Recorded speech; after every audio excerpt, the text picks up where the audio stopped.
हत्यारों का बॉस कौन और पुलिस के सामने इसी सवाल को हल करने, इसी का जवाब ढूंढने की सबसे बड़ी सरदर्दी इस वक्त है। शुरुआत करते इस वक्त के बड़े अपडेट के साथ अतीक अशरफ हत्याकांड के एफआईआर की कॉपी। जी हां, प्रयागराज के शाहगंज थाने में दर्ज एफआईआर की कॉपी हमारे पास और एफआईआर में 3 शूटर समेत कुल 5 लोगों के नाम है। शूटर्स के अलावा 2 अज्ञात भी नामजद हैं। वो अज्ञात कौन है, यही सबसे बड़ा सवाल है, क्योंकि 3 के बारे में तो स्थिति स्पष्ट हो चुकी है। वो लोग कौन है, ये पुलिस उनके बारे में सारी जानकारी खंगाल रही है, लेकिन ये जो 2 और अज्ञात लोगों के बारे में है, इसमें कौन शामिल होगा, ये जांच के बाद शायद और स्पष्ट हो जाए। फिलहाल हर सबूत को खंगाला जा रहा है।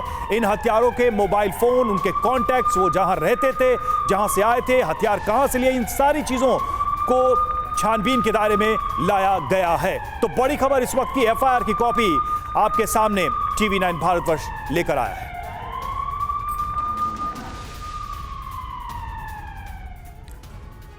और एफआईआर के मुताबिक हत्यारों का कबूलनामा सामने आ चुका है। एफआईआर में मौजूद है, हम लोग अतीक और अशरफ गैंग का सफाया करके प्रदेश में अपने नाम की पहचान बनाना चाहते थे, ये कहा गया है, जिसका लाभ भविष्य में निश्चित रूप से मिलता। हम लोग पुलिस के घेरे का अनुमान नहीं लगा पाए और हत्या करके भागने में सफल नहीं हो पाए। अतीक और अशरफ की पुलिस कस्टडी रिमांड की सूचना जब हमें मिली थी, तब से हम लोग मीडियाकर्मी बनकर स्थानीय मीडियाकर्मियों की भीड़ में रहकर इन दोनों को मारने की फिराक में थे, किंतु सही समय और मौका नहीं मिल पाया। और आज मौका मिला तो हम लोगों ने घटना को अंजाम दिया और पॉइंट ब्लैंक पे मारा है। हत्यारों ने ये जो शूट आउट किया है, वो पॉइंट ब्लैंक पे गोली चलाई है। अब एफआईआर से क्या कुछ खुलासा हुआ है, ये भी हम आपको बताने जा रहे हैं। और हमारे साथ खास मेहमानों का एक पैनल इस वक्त जुड़ा हुआ है। आकुश श्रीवास्तव जी हमारे साथ हैं, निर्मल कौर जी हमारे साथ मौजूद हैं, हमारे साथ विपिन भी लगातार मौजूद हैं और जितेंद्र भी हमारे साथ जुड़ रहे हैं। सबसे पहले विपिन, मैं आपका रुख कर रही हूँ। आप क्योंकि जो मेडिकल कॉलेज है उसके बाहर हैं और आज पोस्टमार्टम किया जाना है अतीक और अशरफ का, क्या कुछ वहां से डिटेल्स निकलकर अब तक सामने आई? देखिए, जिस जगह पर मैं खड़ा हूं, इसकी 2 महत्वपूर्ण बातें हैं। एक, जिस मॉर्चरी हाउस के बाहर खड़ा हूं, यहीं पर अतीक और अशरफ के शव रखे गए हैं। शव वाहन आ चुका है, डॉक्टर्स भी आने शुरू हो चुके हैं, जो टीम वीडियोग्राफी करेगी वो भी आ चुकी है। 2 बजे के बाद का वो समय हमें बताया गया है जब दोनों के शव का पोस्टमार्टम शुरू होगा और लगभग 2 से 3 घंटे का वक्त लगेगा इसको कंक्लूड करने में। इसके अलावा इसी हॉस्पिटल के अंदर, यानी स्वरूप रानी मेडिकल कॉलेज के अंदर ही जो लवलेश तिवारी है, जो हमलावर था, जो हत्यारा था, जिसने अतीक और अशरफ पर पहली गोली चलाई थी, उसको भी गोली लगी है। वो भी इसी अस्पताल में भर्ती है और उसका इलाज किया जा रहा है। तो फिलहाल तैयारियां शुरू हो चुकी हैं। सीएमओ के 2 बजे तक आने की संभावना है। 5 डॉक्टरों का पैनल गठित हो चुका है। मॉर्चरी हाउस के बाहर लोगों की भीड़ इकट्ठा हो रही है। देखिए, हमारे साथ जितेंद्र शर्मा भी जुड़े हुए हैं और स्क्रीन पे पंकज झा भी नजर आ रहे हैं। जहां पे आप मौजूद हैं विपिन, वो जगह, उस जगह की तस्वीरें भी हम चाहेंगे कि आप दर्शकों को दिखाएं, लेकिन एक सवाल हम जितेंद्र से जल्दी से कर लेते हैं, फिर लौटते हैं आपके पास। जितेंद्र, एफआईआर की कॉपी हमारे पास है, हम दर्शकों को दिखा रहे हैं और 2 अज्ञात लोगों का जिक्र है उसमें।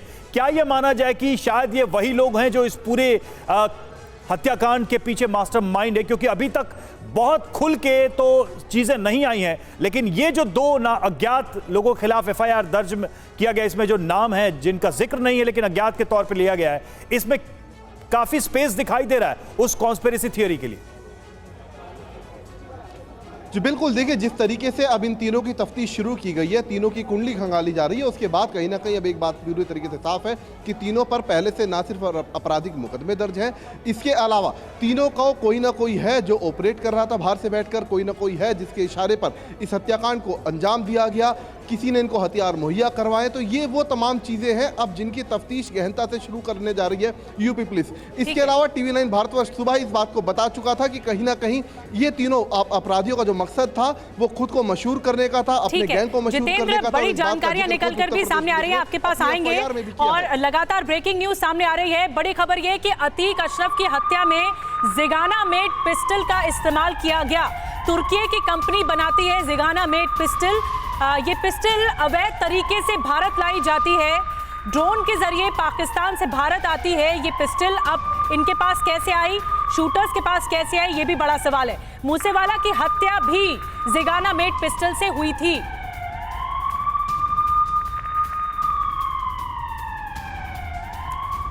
तो पिस्तौल का जिक्र हो रहा है। देखिए, हथियारों के पास से मिले पिस्टल को लेकर जो कुछ फैक्ट्स हैं और उससे जो सवाल उठ रहे हैं, आइए उन सवालों पर भी गौर करते हैं, क्योंकि ये वेपन अपने आप में एक बड़ा एविडेंस है। 5 फैक्ट्स और 5 सवाल हम आपके सामने रखने जा रहे हैं। 5 फैक्ट्स में से पहला फैक्ट, तुर्की की कंपनी बनाती है और अतीक अशरफ की हत्या के लिए ही क्या ये हथियार, क्या ये वेपन मंगाया गया था? ये एक सोफिस्टिकेटेड वेपन है, अवैध तरीके से भारत लाई जाती है। भारत में इसकी एंट्री किस तरीके से होती है? अक्सर ये देखा गया है कि पाकिस्तान के रास्ते, और सवाल ये कि हथियारों ने खुद मंगाए या किसी ने उनको ये प्रोवाइड कराया, क्योंकि ये आसानी से किसी को मिलेगा नहीं। और ड्रोन के जरिए पाक से सप्लाई, ये एक फैक्ट है, जैसा कि हम बता भी रहे थे। सवाल ये कि किसके पाकिस्तानी कनेक्शन का इस्तेमाल किया गया इन हथियारों को अवेल कराने के लिए, इनको उपलब्ध कराने के लिए, और मूसेवाला मर्डर में भी इसका इस्तेमाल हुआ। एक अगला फैक्ट है। तो सवाल यह कि इन अवैध हथियारों का कोई बड़ा सप्लायर है क्या इंडिया में, क्योंकि बैक टू बैक इस तरह की हत्याओं में यह हथियार इस्तेमाल हो रहा है भारत में। और करीब 4 लाख की एक पिस्टल होती है, 4 लाख कीमत होती है।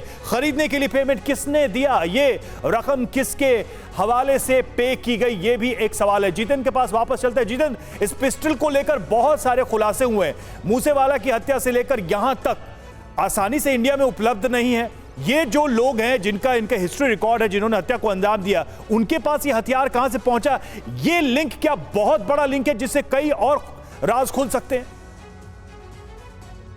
जी बिल्कुल, देखिए हमारी कुछ पुलिस अधिकारियों से बात हुई जिसमें उन्होंने साफ तौर पर बताया कि जो जिगनाना पिस्टल होती है, ये पिस्टल जो हार्डकोर गैंगस्टर्स होते हैं वो यूज़ करते हैं, और जहां पर बस फायर करने की ज़रूरत होती है ऐसे में इस पिस्टल का इस्तेमाल करना बेहद आसान होता है। वहां पर बस फायर करना बेहद आसान होता है। और जैसा कि आपने देखा भी, रात जो शूट आउट हुआ प्रयागराज के अंदर, उस शूट आउट में सबसे पहले क्लोज रेंज से गोली मारी जाती है और उसके बाद बस फायर किया जाता है। और जो बस फायर की आवाज़ आपने सुनी वीडियो के अंदर, वो बस फायर बताया जा रहा है इसी जिगनाना पिस्टल से किया गया था। ये पिस्टल जो है बुद्ध हिंदुस्तान के अंदर अक्सर पाकिस्तान की तरफ से ड्रोन के जरिए पंजाब बॉर्डर पर गिराई जाती है, जहां से फिर इसे आगे बेचा जाता है। और बेचने की जो इसकी कीमत होती है अवैध तरीके से तकरीबन 4 लाख रुपए होती है। तो ऐसे में आप अंदाजा लगा सकते हैं कि पूरी कितनी, इसके पीछे कितनी बड़ी साजिश थी, कहीं से पिस्टल लाई गई। बिल्कुल, और ये लाई गई जो आप कह रहे हैं जितेंद्र की, आखिर कैसे लाई गई? क्योंकि एक पिस्टल बताया जाता है 4 लाख रुपए की आती है। पैसे कहां से आए, क्या पेमेंट किसने दिया, और कैसे इन शूटर्स के पास ये पिस्टल आई?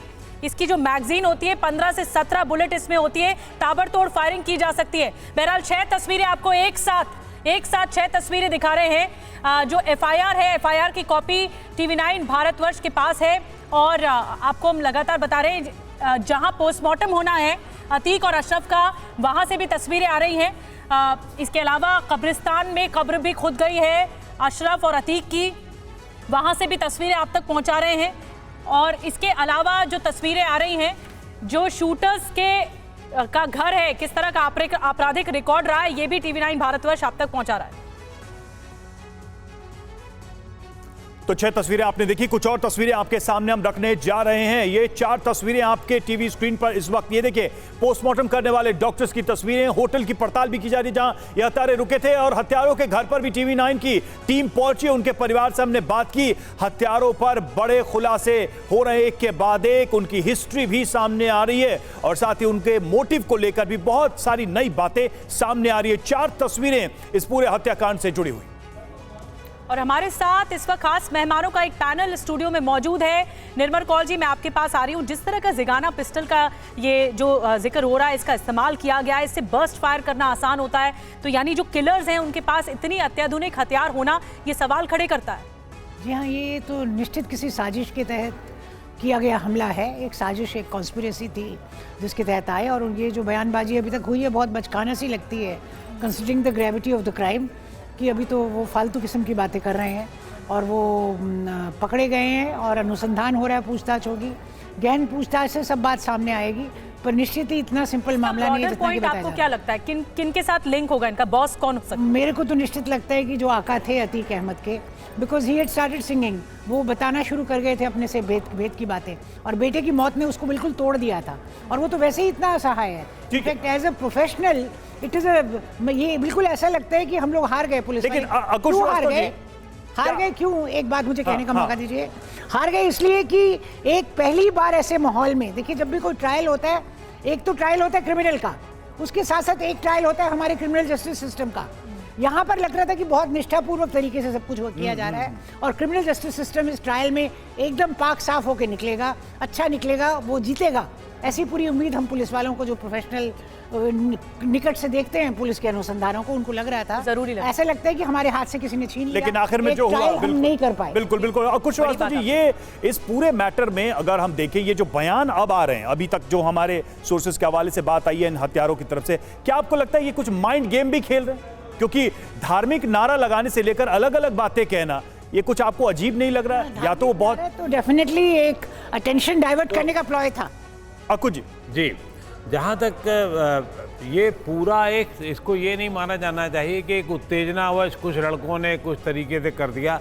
ये एक षड्यंत्र का पार्ट है, किसके पीछे अभी भी मुझे साफ लगता है कि कोई ना कोई एक ऐसे कुछ लोगों का है, या वो सत्ता को बदनाम करना चाहते हैं, या वो पुलिस को, मतलब आप कोई कॉन्स्पिरेसी थियरी देख रहे हैं? बहुत इसके बड़ी पीछे बड़ी छोटी मोटी कॉन्स्पिरेसी जी, नहीं, जी, ये बहुत बड़ी बड़ी। इसमें कॉन्स्पिरेसी नजर आ रही है। और उस कॉन्स्पिरेसी में ठीक एक बड़ा पॉइंट और है, जो मैं पहले भी मैंने कहा, ये 18 साल की उम्र का खेल जो है, ठीक है, ये देखिएगा एक बड़ा खेल। ठीक है। अतीक अशरफ के लिए कब्र खोदी जा रही है, कसारी मसारी कब्रिस्तान में कब्र खोदी जा रही है।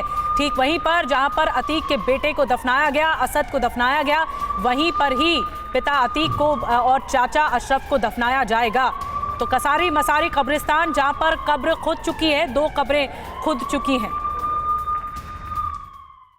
पोस्टमार्टम खत्म हो जाएगा, उसके बाद ये इस कब्रिस्तान में, जो इनके पारिवारिक कब्रिस्तान है, यहाँ पे दफनाने की प्रक्रिया शुरू की जाएगी। जैसा कि आप देख सकते हैं कि यहाँ पे जो गड्ढा है वो खोदा जा रहा है। एक कब्र जो होगी वो अशरफ की होगी, और दूसरी कब्र जो है वो अतीक अहमद की होगी।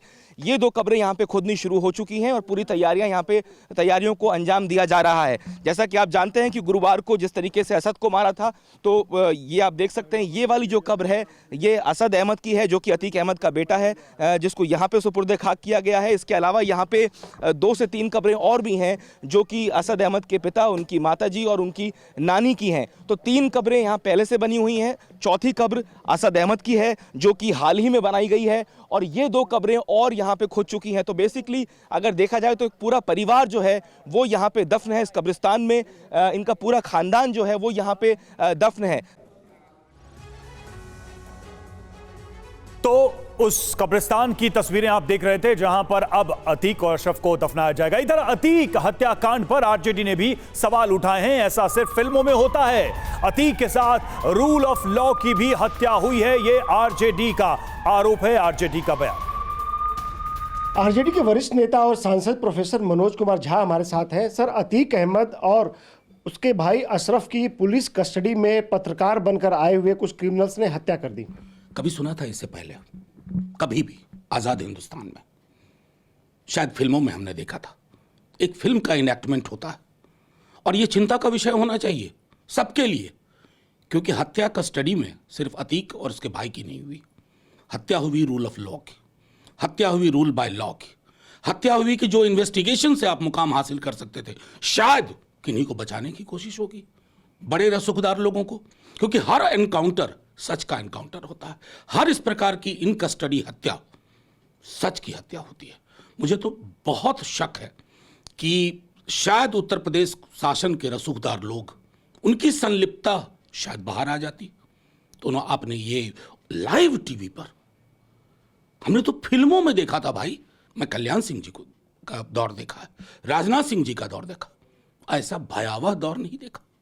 जो अपने मुकदमे खुद उठा लेता हो, लोकसभा में जार जार रो रहा हो, आज वो व्यक्ति, उसने रूल ऑफ लॉ की किरकिरी करवा दी, उसकी हत्या करवा दी। तो आरजेडी को आप सुन रहे थे मनोज झा को। उन्होंने साफ तौर पर कहा कि इस पूरे मामले में कानून की हत्या हुई है और पूरा सब कुछ जांच होनी चाहिए कि आखिर ये क्यों हुआ। इस बीच आपको बता दें कि लगातार हमारे सहयोगी ग्राउंड जीरो पर इस वक्त मौजूद हैं। हमारे साथ विपिन मौजूद हैं, जहां पर पोस्टमार्टम किया जा रहा है अतीक और अशरफ का। विपिन वहीं मेडिकल कॉलेज से बाहर से हमें इस वक्त बता रहे हैं। विपिन, कितनी देर और लगेगी? बताया जा रहा है 2 से ढाई घंटे और अब यहां से जब पोस्टमार्टम शुरू होगा, और उससे पहले जो डॉक्टर्स हैं जो पोस्टमार्टम करेंगे उनकी बात आ रही है करता है और देखा जाएगा कितने देर चलता है। कुछ इसके बारे में स्पष्ट बताया नहीं जा सकता। तैयारियां पूरी कर ली गई हैं सर पोस्टमार्टम की?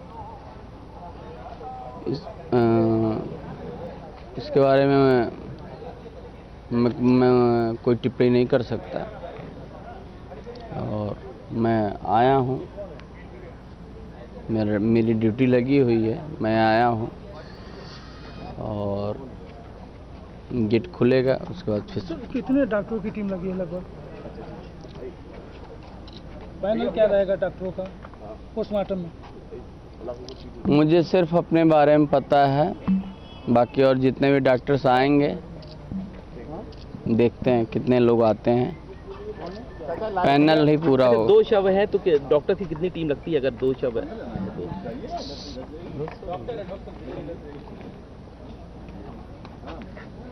2 टीम की बात 100 की बात नहीं होती है। 2 टीम की मतलब कि अगर 200 हैं तो टीम तो एक उच्च स्तरीय टीम होती है। उसी तो जो वहां पर डॉक्टर हैं, अभी फिलहाल गेट नहीं खुला है, लेकिन वो कह रहे हैं कि टीम पहुंचेगी डॉक्टरों की और जो प्रक्रिया है उसे आगे अंजाम तक पहुंचाया जाएगा। विपिन और ज्यादा जानकारी डिटेल में दे पाएंगे। विपिन, 5 डॉक्टरों की टीम बताई जा रही है और डॉक्टर दीपक तिवारी के नेतृत्व में ये पूरा पोस्टमार्टम कराया जाएगा। क्या कुछ डिटेल्स वहां से आ रही हैं? थोड़ी देर पहले एक डॉक्टर जो रूटीन ड्यूटी में यहाँ पर इस मॉर्चरी में जिनकी ड्यूटी लगी हुई थी वो यहाँ पर आए थे और उन्होंने कुछ डिटेल्स बताई है, क्योंकि इस तरह के पोस्टमार्टम में वक्त लगता है। और आप देखिए 2 शव वाहन जिनका मैं जिक्र कर रहा था, वो दोनों शव वाहन यहाँ पर आ चुके हैं। उन दोनों शव वाहनों को बुला लिया गया है। डॉक्टर्स की टीम यहाँ पर आ रही है, वीडियोग्राफी करने वाले लोग यहाँ पर आ चुके हैं। मॉर्चरी के जो गेट है उस पर ताला बंद किया गया, अंदर कुछ पुलिसकर्मियों की तैनाती है। और इसके साथ साथ आपको बताता चलूं कि बड़ी तादाद में मीडिया कर्मियों की उपस्थिति, और यहाँ पर वो तमाम लोग जिनको ये खबर लगी कि इन दोनों की डेड बॉडीज यहां पर आई है उसको देखने के लिए भी बड़ी तादाद में यहां पर लोग हैं। साथ साथ कुछ पुलिसकर्मी आपको दूर नजर आएंगे। ये देखिए, इन पुलिसकर्मियों को बुलाया गया है सुरक्षा के लिहाज से। और तो और सबसे बड़ी बात यह है कि मॉर्चरी हाउस के गेट को बंद रखा गया है।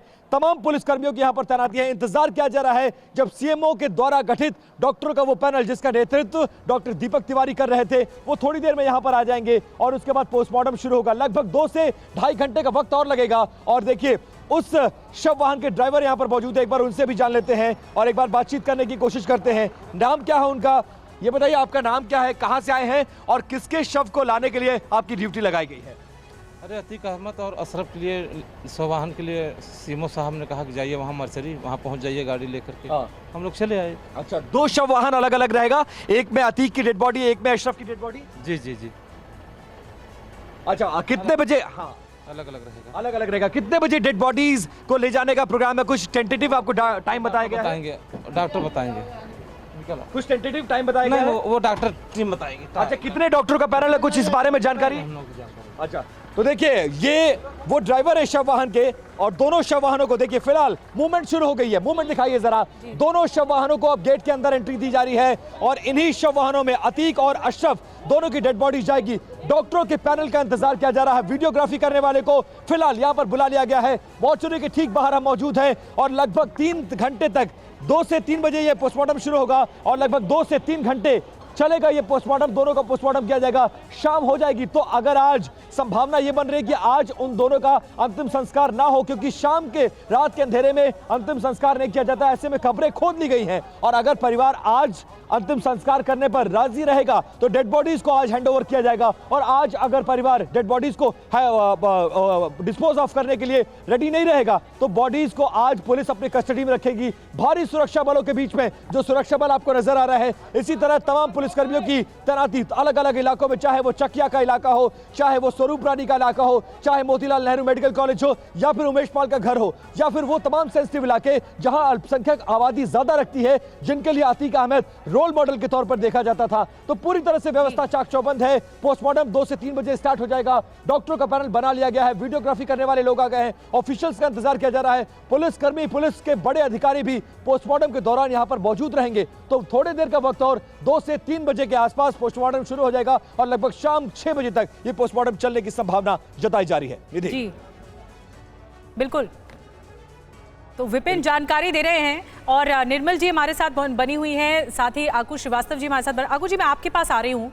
ये जो पूरा साम्राज्य था अतीक अहमद का, एक तरह से ये जो एफआईआर में बात निकलकर सामने आ रही है कि मोटिव क्लियर था, एक अलग बड़ी लाइन खींचनी थी कि माफियागिरी की, हम अतीक से बड़ा नाम हो सकते हैं और इसी तरह से साम्राज्य को अंत किया जा सकता है, तभी हम बड़ा नाम हो सकते हैं। ये क्या बता रहा है? ये आपको ये थ्योरी हजम हो रही है? क्या यही था वाकई?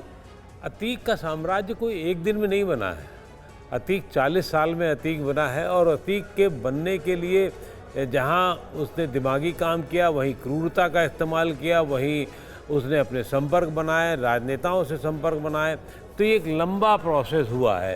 तो ये लड़के जो कह रहे हैं या जो एफआईआर में दर्ज किया गया है, मुझे बार बार इस पर शक होता है इस तरीके की बातों का, या ये डाइवर्जन के लिए ये बातें की जाती हैं। एक जो गुंडा बनने के लिए सिर्फ गुंडा बनता है, वो एक अलग तरीके का होता है, वो एक एरिया में बनने की कोशिश करता है। इन तीनों का अतीक के क्षेत्र से कोई दूर का वास्ता नहीं है। आगू जी, विपक्ष ये कह रहा है कि ये कानून की हत्या की आपने। कपिल सिब्बल ने भी यही बात कही, आरजेडी भी यही बात कही, असदुद्दीन ओवैसी भी और ज्यादा आक्रामक तेवर के साथ यही बात कर रहे हैं। नहीं, निश्चित रूप से कानून पर सवाल उठे हैं। आज अगर आप ये भी कहा जा सकता है कि पुलिस के राजधर्म पर भी सवाल उठे हैं। पुलिस क्या इतनी लापरवाही हो सकती है? 32 आदमियों की नियुक्ति थी, 7 आदमी दिखे, बाकी सब कहाँ चले गए? तो इसका मतलब सब फिर वो इसमें सत्ता के नशे में हो जाते हैं। एक उपलब्धि पाने के बाद इसमें एक बहुत ही बड़ी बात यह है कि ये लोग वेपन्स के साथ चल रहे थे, पुलिस के बीच में मौजूद थे और पुलिस को जरा भी भनक नहीं लगी ऐसे वेपन्स के साथ। 3 शूटर्स के घर तक पहुंच गया है टीवी9 भारतवर्ष। इस वक्त की बड़ी खबर, बांदा, हमीरपुर और कासगंज से ये शूटर्स हैं और ताल्लुक रखते हैं, जिनका आपराधिक रिकॉर्ड भी हम आप तक पहुंचा रहे हैं। इसको लेकर जो इन्वेस्टिगेशन हुई है, जिसमें तीनों शूटर्स का आपराधिक बैकग्राउंड सामने आया है। पहला शूटर जो कि बताया जा रहा है बांदा से है, हमीरपुर से और कासगंज से। तीनों शूटर्स का जो बैकग्राउंड है, आपराधिक बैकग्राउंड, क्रिमिनल बैकग्राउंड सामने आया है। और चलिए एक अहम जानकारी आपके सामने रख रहे हैं। लवलेश पर बड़ा खुलासा। क्या है वो खुलासा? पिता का दावा है, पहले भी जेल जा चुका है लवलेश, घर बहुत कम आता था, नशे का आदी था वो, कई सालों से कोई बातचीत नहीं, यानी कि संपर्क की वो बात नहीं कर रहे हैं। और अब सनी पर बड़ा खुलासा क्या हुआ है, तो भाई ने यह दावा किया है 12 से ज्यादा केसेस दर्ज हैं उस पर, अपराधियों से संबंध है, 12-13 साल से घर नहीं आया, परिवार से अलग थलग रहता था। तो ये बड़ी बातें सामने आई हैं लवलेश को लेकर, सनी को लेकर। सबसे बड़ी बात यह है, देखिए, कि इस पूरे मामले में परिवार ने बड़े स्पष्ट तौर पे कहा है कि हमारा कोई संपर्क नहीं। अब अरुण पर क्या खुलासा हुआ है, तो इसमें यह खुलासा हुआ है कि कालिया नाम से यह जाना जाता था, पड़ोसी का दावा था ये, और साथ ही 6 साल से वो बाहर रह रहा था, और यह भी कि पुलिसकर्मी की हत्या का उस पर आरोप लग चुका है, परिवार वालों से ज्यादा संपर्क नहीं रहता था उसका, मर्डर केस में फरार चल रहा था, उसके ऊपर ये आरोप भी थे। तो सबका एक क्रिमिनल बैकग्राउंड भी नजर आया और खुद उनके परिवार के लोगों ने ही सामने आकर ये बातें कही हैं, ये दावा किया है। और जो एक शूटर है रवि, जैसा आप जानकारी दे रहे थे, इनका क्रिमिनल बैकग्राउंड क्या है? एक शूटर लवलेश तिवारी है, उसके पिता ने कहा कि लवलेश नशा करता था और परिवार को उससे कोई मतलब नहीं है, हम सब ने उसका त्याग कर दिया है। ये बताइए, ये लवलेश कौन है आपका? लड़का है। आपको कुछ जानकारी हुई है कि कल एक शूट आउट हुआ है, उसमें लवलेश का नाम बताया जा रहा है? हाँ, टीवी में देखा। कैसा है ये लवलेश और किस तरह से ये कैसे वहां पहुंच गया, कुछ जानकारी आपको? हमें कोई जानकारी नहीं है ना, हम लोगों से इससे कोई मतलब नहीं। ये क्या घर में नहीं रहता था? ना। अच्छा, कब से प्रयागराज में रह रहा है ये? हमें नहीं मालूम। अच्छा, यहाँ नहीं, ये घर में आखिरी बार कब आया था? ये 7-8 रोज 5-6 रोज पहले था।